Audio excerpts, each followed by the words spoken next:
आज की वीडियो एक गाइड है टर्म इंश्योरेंस पॉलिसी पे। टर्म इंश्योरेंस लेने के लिए आपको कौन से 10 पॉइंट्स हैं जो फॉलो करने हैं, 10 स्टेप्स हैं जो फॉलो करने हैं to buy a right term insurance plan for you and your family. Video शुरू करने से पहले क्विक रिमाइंडर, अगर अभी तक आपने हमारे चैनल को सब्सक्राइब नहीं किया है कर लीजिए so that you get the right information at the right time. चलते हैं वीडियो की तरफ। 10 point guide on term insurance. सबसे पहला, what is term insurance? So term insurance होता क्या है?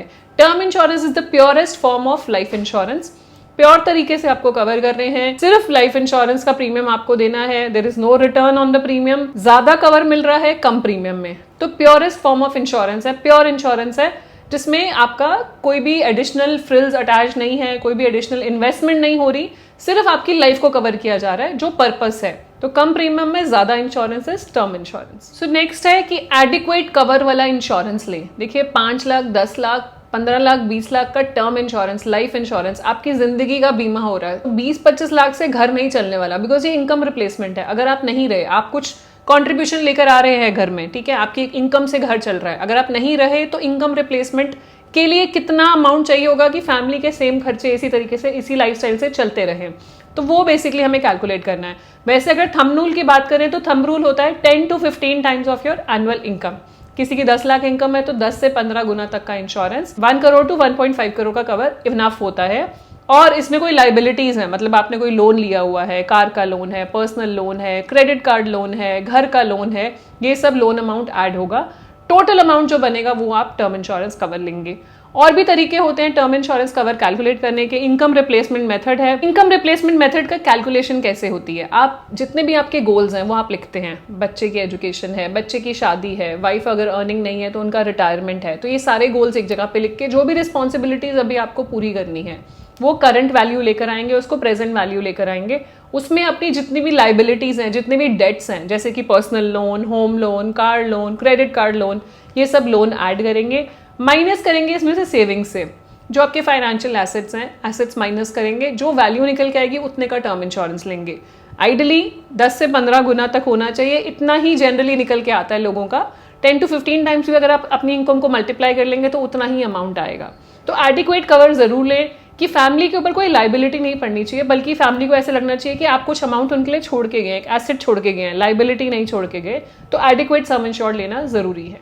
तीसरा है पॉलिसी टर्म सही चूज करना। कितने साल के लिए आपको कवरेज लेनी है? लेट्स से आप अभी 30 के हैं एंड आपके बच्चे छोटे हैं। एक तो आपको कवर चूज करना है कि जब तक आपकी रिस्पॉन्सिबिलिटी पूरी हो जाए, मतलब बच्चों की एजुकेशन हो जाए, बच्चों की शादी हो जाए और रिटायरमेंट हो जाए, तब तक के जो एक्सपेंसेस हैं वो कवर करने के लिए उस एज तक 60-65 तक टर्म इंश्योरेंस लेनी है। या अगर आपका कोई लोन चल रहा है तो लोन का टेन्योर कितना है उस हिसाब से कवर लेना है, उतने तक का। जनरली जो लोग लेते हैं अपने रिटायरमेंट एज तक कवर लेते हैं।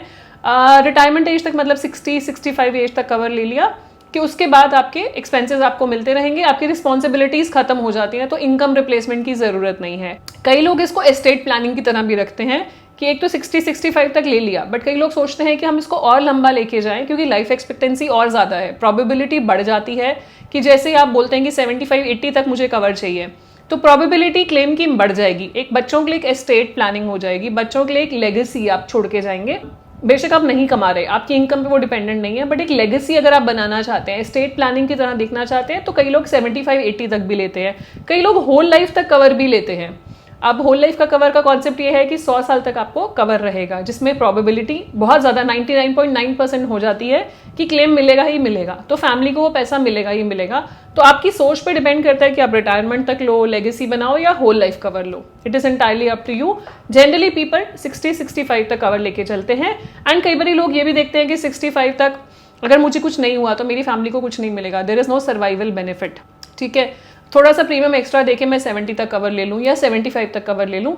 जितना ज्यादा आप टर्म रखोगे उतना ज्यादा आपका प्रीमियम आएगा, अकॉर्डिंगली आप चूज कर सकते हैं। फोर्थ है comparing premiums and policies. Not just premiums but premiums and policies. तो प्रीमियम आप कंपेयर कीजिए, 4-5 कंपनी के कोट लीजिए, उसको कंपेयर कीजिए कि क्या प्रीमियम है, बट साथ में ये भी देख लीजिए कि जिस कंपनी से आप पॉलिसी ले रहे हैं आप कहीं कोई सर्विसेज कॉम्प्रोमाइज तो नहीं कर रहे, सस्ती तो मिल रही है। ऐसा तो नहीं कि कल को क्लेम देने में ही प्रॉब्लम करेगी। हमने एक डिटेल्ड वीडियो बनाई थी विद ऑल दी रेशियोज की जो आपको रेशियोज ध्यान में रखनी चाहिए।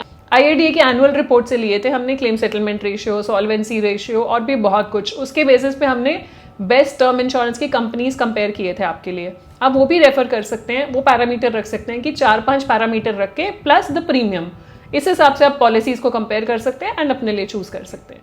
फिफ्थ है राइडर्स कौन से ऐड करने हैं। राइडर्स होते हैं एड ऑन्स, मतलब मान लीजिए आपने वनीला आइसक्रीम तो ले ली जो आपकी पॉलिसी में इनबिल्ट फीचर्स हैं, उसके ऊपर आप चाहते हो चेरीज डालने हैं या स्प्रिंकलर्स डालने हैं या क्रंची डालनी है, कुछ भी डालना है, आप टॉप किससे करना चाहते हैं अपनी पॉलिसी को, एड ऑन क्या करना चाहते हैं, तो राइडर्स केयरफुली चूज कीजिए।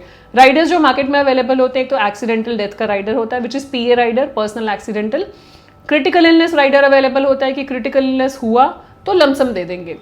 साथ में waiver of premium on critical illness भी होता है, waiver of premium on permanent disability भी होता है और टर्मिनल इलनेस। ये कुछ राइडर्स अवेलेबल हैं, आप अपनी ज़रूरत के हिसाब से देख सकते हैं कि आपको कौन सा राइडर सूटेबल लगता है। सो जनरली मेरे हिसाब से क्रिटिकल इलनेस राइडर आपको टर्म इंश्योरेंस में ले लेना चाहिए बिकॉज वो कांस्टेंट रहता है, बट उसके भी एडवांटेजेस डिसएडवांटेजेस होते हैं, आप चेक कर लीजिएगा।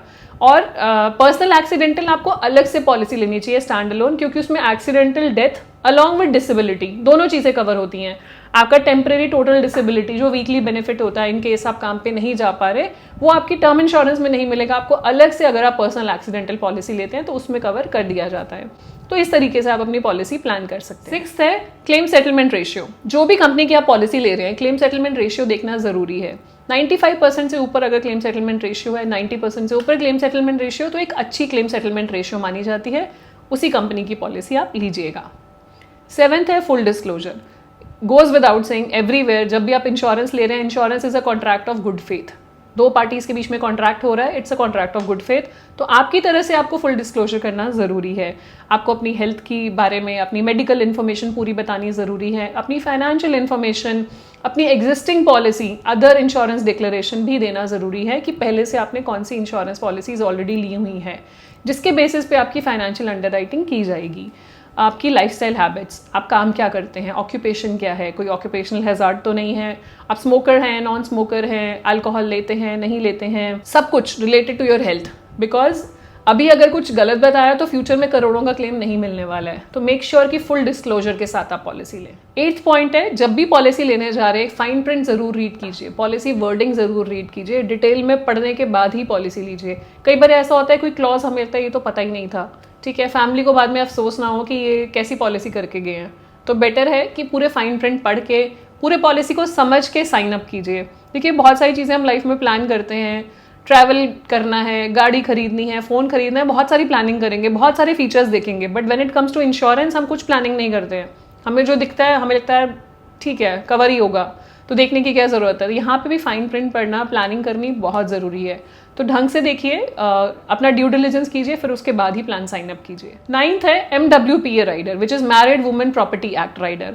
अगर आप मैरिड हैं तो आप चाहते हैं कि आपका जो क्लेम अमाउंट है वो वाइफ और बच्चों को ही जाए, किसी को और नहीं जाए, मतलब प्रॉपर्टी कहीं अटैच ना हो, कोई क्रेडिटर्स आपकी पॉलिसी में ये ना बोले कि आपके डेथ के बाद कि ये हमने पैसा इनसे लेना था तो ये पॉलिसी का पैसा हम लेंगे, या घर वाले खड़े हो जाए, मान लीजिए घर में कोई डिस्प्यूट हो जाए और बाकी घर के मेंबर्स खड़े हो जाएं कि ये क्लेम अमाउंट हमें मिलना चाहिए, तो यहाँ पे आपकी वाइफ और बच्चे प्रोटेक्ट नहीं होते हैं। अगर आपने MWPA लिया हुआ विच is married women property act के अंडर पॉलिसी ली हुई है तो आपकी पॉलिसी को अटैच नहीं किया जा सकता, वो सिर्फ बच्चों को और वाइफ को ही जाएगी। तो इसलिए मेक श्योर अगर आप मैरिड हैं तो ये एक्ट डालना मत भूलिए, ये क्लॉज डालना मत भूलिए। और ये क्लॉज पॉलिसी लेते टाइम ही डाल सकते हैं, बाद में आप इसको ऐड नहीं कर सकते हैं, ना इसको मॉडिफाई कर सकते हैं। एक बार ले लिया तो वो ले लिया। Last but not the least 10th point मेरे हिसाब से सबसे इंपॉर्टेंट है। इसका मतलब ये है कि अगर आपने पॉलिसी ली है और अगर आपके फैमिली मेंबर्स को ही, बेनिफिशियरी को ही नहीं पता कि आपने पॉलिसी ली है तो उस पॉलिसी का कोई फायदा नहीं है। अभी आपने देखा होगा कि पीछे भी न्यूज़ थी कि कितना ज़्यादा अनक्लेम्ड अमाउंट इंश्योरेंस कंपनीज के पास पड़ा है। क्यों पड़ा है? क्योंकि लोग क्लेम करने ही नहीं गए। पॉलिसी होल्डर की डेथ हो गई लेकिन नॉमिनी को पता ही नहीं कि पॉलिसी है, तो वो क्लेम करने ही नहीं गए, या उनको प्रोसेस नहीं पता, या उनको पॉइंट ऑफ कॉन्टैक्ट नहीं पता कि किसको रीच आउट करना है। तो इसलिए इट्स इंपॉर्टेंट कि जिनके लिए आप पॉलिसी ले रहे हैं उनको बताना ज़रूरी है। अपनी वाइफ, अपने बच्चे, अपने पेरेंट्स, जिसके लिए भी आप पॉलिसी ले रहे हैं, जिनको कवर करना चाह रहे हैं, उनको ये बताना ज़रूरी है कि ये पॉलिसी आपने ली हुई है। साथ में लिख के दीजिए पॉइंट ऑफ कॉन्टैक्ट, किसको कॉन्टैक्ट करना है, कहाँ पे ऑफिसेज हैं, प्रोसेस क्या है क्लेम करने का, सब कुछ बता के चलिए, सो दैट बाद में उनको ऐसा लगे कि हमारे लिए कुछ करके गए हैं, कुछ सोच के गए हैं हमारे बारे में। तो ये वाली फीलिंग आनी चाहिए। सो ये था मेरी तरफ से एक ब्लूप्रिंट 10 पॉइंट्स का जो आप फॉलो कर सकते हैं अगर आप टर्म इंश्योरेंस पॉलिसी लेने जा रहे हैं, तो काफ़ी हेल्पफुल रहेगा ये। अगर यूजफुल लगा हो तो प्लीज़ चैनल को सब्सक्राइब करना ना भूलिएगा और शेयर करना मत भूलिएगा। रीच आउट करना चाहते हैं हमारी टीम को फॉर एनी क्वेरीज और buying the policy, contact number is given. That was all from my side. मिलते हैं नेक्स्ट वीडियो में, तब तक stay safe, take care, bye bye.